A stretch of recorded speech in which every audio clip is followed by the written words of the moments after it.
अस्सलाम वालेकुम। M2 motorway from Lahore to Islamabad. कितना अच्छा लगता है ना इसके ऊपर चलते हुए, कितना प्यारा सफ़र होता है। आपको इर्द गिर्द के नज़ारों से आप लुत्फ़अंदोज़ होते हैं और कितना लग्जरी किस्म की एक ड्राइव होती है इसके ऊपर। आप बिल्कुल सुकून महसूस करते हैं और इन्जॉय करके जा रहे होते हैं इस मोटरवे के ऊपर। तो ख़ुसूसन जो M2 है from Lahore to Islamabad, luxury and excellent services इसके ऊपर मौजूद हैं। आपको जो जगह जगह पे सर्विस एरियाज दिखाई देते हैं, वहाँ पे आपको हर किस्म की रिफ़्रेशमेंट से आपको जो है ना वो मुस्तफ़ीद हो जाते हैं। तो लेकिन कभी हमने सोचा है कि ये जितने इतने मेगा प्रोजेक्ट्स हमारे मुल्क में बनते हैं, इसके बदले में हमें कितनी कुर्बानियाँ देनी पड़ती हैं। तो इस पर बात करते हैं। तो इससे पहले मेरी आपसे रिक्वेस्ट ये है कि चैनल को सब्सक्राइब करें और वीडियो को लाइक करें, कमेंट्स करें और शेयर करें। तो आइए चलते हैं हमारे इस मुल्क के तरक्की याफ्ता प्रोजेक्ट्स के बारे में थोड़ा सा हम बात कर लेते हैं। मैंने तो जो एनालाइज़ किया है और वो ये किया है कि जब भी हमारे मुल्क में किसी भी मेगा प्रोजेक्ट्स का प्लान बना, हुकूमत ने बनाया, और तो उसके बदले में हमें बहुत बड़ी कुर्बानी देनी पड़ी है। लाइक यू कैन से कि जितने डैम्स बने जनरल अयूब खान के दौर में, जब डैम्स बनते हैं तो उसके बाद वो पहले बिल्कुल ठीक होता है, उसको फील्ड मार्शल का खिताब भी दिया जाता है। लेकिन जब वो स्टेबल होते हैं और वो अपने मुल्क की तरक्की के बारे में टर्न लेते हैं, डैम्स बनाते हैं, सब कुछ करते हैं, तो उसके बाद फिर उसको किन किन अल्फाज से पुकारा जाता है और किस तरह उसके ख़िलाफ़ तहरीक चलती है और एक कहानी शुरू हो जाती है और उसको हटा दिया जाता है। उसके और भी बहुत बड़े काजेज़ होते हैं, लेकिन मैं जनरली एक प्रोजेक्ट्स, डेवलपमेंट प्रोजेक्ट्स पे बात कर रहा हूँ। उसकी और भी शायद बड़ी रीज़न होंगी। Secondly let's come to the कि जब आते हैं नवाज शरीफ की 90s की गवर्नमेंट आती है और उसके अंदर वो जब कहते हैं कि जी हम मुल्क में तरक्की करेंगे, प्रोजेक्ट्स लगाएंगे, तो वो उन पर कितना प्रेशर आना शुरू हो जाता है। और ये मेगा प्रोजेक्ट जो कि M2 मोटरवे का उन्होंने स्टार्ट लिया था M1 से, फिर M2 बनी और इस वक्त तो पूरे मुल्क में एक जाल बिछा हुआ है। ये सिर्फ लग्जरी ट्रैवलिंग के अलावा साथ साथ आपके जो डिफेंस सिस्टम है उसको भी स्ट्रॉन्ग करता है। इमरजेंसी एयर फोर्सेस को यूज़ कर सकती है। तो ये एक बहुत मेगा प्रोजेक्ट है, पाकिस्तान का सबसे बड़ा प्रोजेक्ट। तो जो ही ये प्रोजेक्ट स्टार्ट होता है, ऐलान होता है, फिर उसके बाद क्या होता है आप सब लोगों के सामने है। फिर हुकूमत के ख़िलाफ़ एक मुहिम शुरू हो जाती है और उसके बाद किसी भी तरीके से, चाहे वो मार्शल लॉ की सूरत में हो या पॉलिटिकल सूरत में हो, उस हुकूमत को घर भेज दिया जाता है। और फिर उसके बाद आगे चलते हैं। आप देखें, जब पाकिस्तान एटमी ताकत बनती है, आप एटमी टेस्ट करते हैं, उसके बाद क्या हो जाता है, आप पे दुनिया की तमाम पाबंदियाँ लग जाती हैं और आपके मुल्क का हशर नशर कर दिया जाता है। कितनी बैन लगता है, मुल्क में अनस्टेबिलिटी आ जाती है, पॉलिटिकल क्राइसिस शुरू हो जाते हैं, इकनॉमिकल क्राइसिस क्रिएट कर दिए जाते हैं।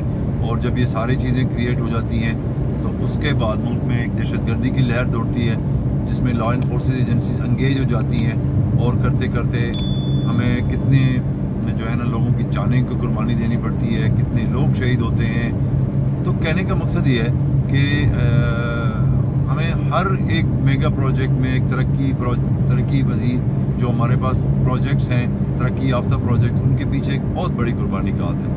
अब मैं आपसे जो गुजारिश करना चाह रहा हूँ, इस पर इस बड़े सोचने की बात है कि इन सारी चीज़ों के बाद फिर एक प्लान बनता है कि जी हम CPEC चाइना के साथ मिलकर इस मुल्क में बनाते हैं। बहुत ही मेगा प्रोजेक्ट है शायद पाकिस्तान की हिस्ट्री में, जो कि पिछले 10-12 सालों से इसके ऊपर काम हो रहा है और इसको रोकने की कोशिश की जा रही है। और एक CPEC नहीं हज़म हो रहा दुनिया को, और वो CPEC के बाद फिर क्या हमें सफ़र करना पड़ रहा है आज तक आप सब लोगों के सामने है।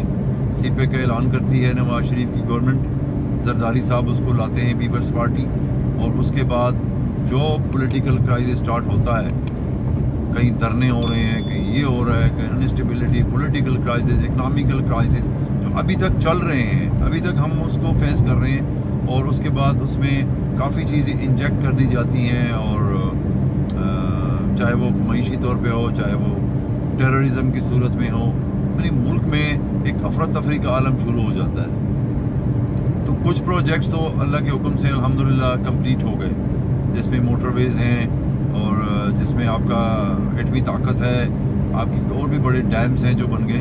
لیکن سی پیک کے بعد، اعلان کے بعد کیا ہوا، یہ سب آپ لوگوں کے سامنے حالات ہیں. اور اس وقت جن حالات کا ہم سامنا کر رہے ہیں پولیٹیکلی اور فائنینشلی، یہ بیسیکلی ان کی بیسک وجہ ہی سی پیک ہے.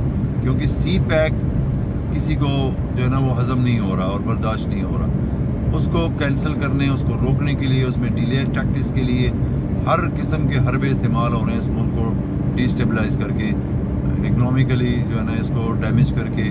تو یہ دیکھیں، جو میں نے حکومتیں ہٹانے کی بات کی ہے، نام لینے کی بات کی ہے، میں کسی ایک پولیٹیکل پارٹی کی بات نہیں کر رہا. میں ان پروجیکٹ کی بیک گراؤنڈ سٹوری آپ کو بتانا چاہ رہا ہوں کہ ایک پروجیکٹ کے بعد حکومت چاہے کسی کی بھی ہٹ جائے، لیکن حکومت ہٹنے کا کتنا بڑا نقصان ہوتا ہے کہ آپ ایک اسٹیبل گورنمنٹ چل رہی ہے، چیزیں اسموتھ چل رہی ہوتی ہیں، اور اس کے بعد جب اس کو ہٹا کے بھیج دیا جاتا ہے تو آپ پورے 10 سے 15 سال پیچھے چلے جاتے ہیں. اس کو پھر ریسٹور کرنے کے لیے، سسٹم کو اسٹیبل کرنے کے لیے بہت بڑا ٹائم لگتا ہے. اس پہ اربوں خربوں روپے قوم کے ضائع ہو جاتے ہیں دوبارہ حکومت کو لانے میں، الیکشن پروسیس میں، یہ وہ. تو یہ جو ہم اس وقت انجوائے کر رہے ہیں اس موٹر وے کے اوپر، جگہ جگہ پہ ہم آپ آرام سے ریسٹ بھی کر سکتے ہیں، آپ کو ہر قسم کی فیسلٹی موجود ہے، خوبصورت قسم کے نظارے ہیں. ان سب یہ ایسے مفت میں نہیں ملے، ان کے پیچھے کتنی قربانیاں ہیں، کتنے لوگوں نے سفر کیا ہے، چاہے وہ پولیٹیکل لوگ ہوں، چاہے وہ لا فورسز ہوں، کتنی لوگوں کی جانیں گئی ہیں. مطلب جب سے یہ سی پیک شروع ہوا اس کے بعد آپ کی جو لا فورسز ادارے ہیں وہ انگیج ہیں ٹیررزم کے ساتھ مقابلہ کرنے میں. یہ ٹیررزم کیوں ہے؟ اصل وجہ تو سی پیک ہے نا. آپ کی ملک کی ترقی کسی کو ہضم نہیں ہوتی، اس میں ہمارے انٹرنل بھی لوگ شامل ہوتے ہیں، اس میں ایکسٹرنل بھی شامل ہوتے ہیں. تو لیکن اس میں نقصان کس کا ہوتا ہے؟ ہمارا ہی ہوتا ہے. آپ کی لا فورسز میں جو لوگ کام کر رہے ہیں وہ بھی تو ہمارے ہی لوگ ہیں، اور کتنی جانیں جو ہے نا وہ قربان کر رہے ہیں، کتنے شہید ہو رہے ہیں لوگ. ہر آئے دن جو ہے نا 5-10 لوگ جو ہے نا وہ شہید ہو رہے ہیں. تو یہ ترقی اور پروجیکٹس ایسے نہیں بنتے، ان کے پیچھے عوام کا خون ہوتا ہے، چاہے وہ جانی طور پر ہو یا مالی طور پر ہو. یہ اتنی آسانی سے نہیں بنتی، اس پہ ہمیں بہت غور کرنے کی ضرورت ہے، اور ہمیں اپنے ملک کے لیے ایک قوم بننے کی ضرورت ہے. جب تک ہم ایک قوم نہیں بنیں گے، ان چیلنجز کا سامنا اتحاد اور یکجہتی سے نہیں کریں گے، یہ اور ہمارے اوپر حاوی ہوں گے. ان کرائسس سے نکلنے کا واحد راستہ ہے کہ ہم ایک قوم بنیں، ایک پاکستانی بنیں. ہمارے انٹرنل 100 اختلاف صحیح، لیکن جہاں ملک اور قوم کی بات آئے، ملک کی ترقی کی بات آئے، تو ہمیں وہاں پر ایک ہونا چاہیے. تو انشاءاللہ ہم ترقی کریں گے. اللہ تعالیٰ ہم سب کا حامی و ناصر ہو، ہمیں اپنے حفظ و امان میں رکھے، اور اس ملک کو ترقی اور خوشحالی سے نوازے. بہت شکریہ. Thank you very much.